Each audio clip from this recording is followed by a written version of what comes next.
for police. In New Britain, 7 people, including 2 children, were taken to the hospital because of dangerous levels of mercury inside their home. We're still waiting on an update on their condition tonight, but now state environmental officials are reminding everybody about the dangers of mercury and what to do if you find it at your house. Here's News 8's Eva Zamaris. This home on Hatch Street, New Britain, is now condemned. I was live over here pretty long, and I never see anything like that, you know. I was surprised. The State Department of Energy and Environmental Protection says a child found a jar of silver liquid inside the house and started playing with it. Another child, once they saw this, scooped up the liquid and got rid of it. They, along with 5 other people at the home, were taken to the hospital and checked for mercury exposure. I feel sorry for the 2 kids. Deep says they found 600 times the permissible limit for human exposure inside the house. Thomas Burkholder, professor of chemistry at Central Connecticut State University, shared more about mercury with us. Mercury is an element. It is one of the very few liquid elements at room temperature.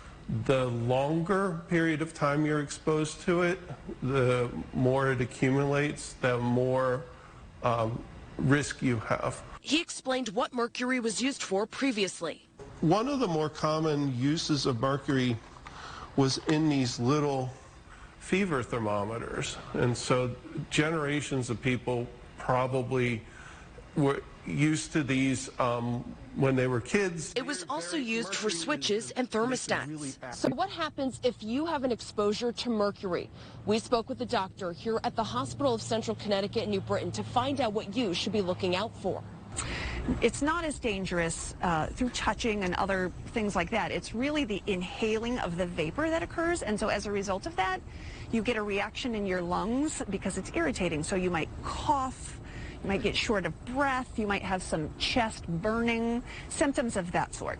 One of your first calls should be to Poison Control to figure out what you should do and if you require care. There actually are medications that we can give that bind the mercury and can remove it from the system. I've been a doctor for almost 20 years and I have treated 0 patients with this actually, so it's not common. As for the home, cleanup has been underway and next steps are being determined.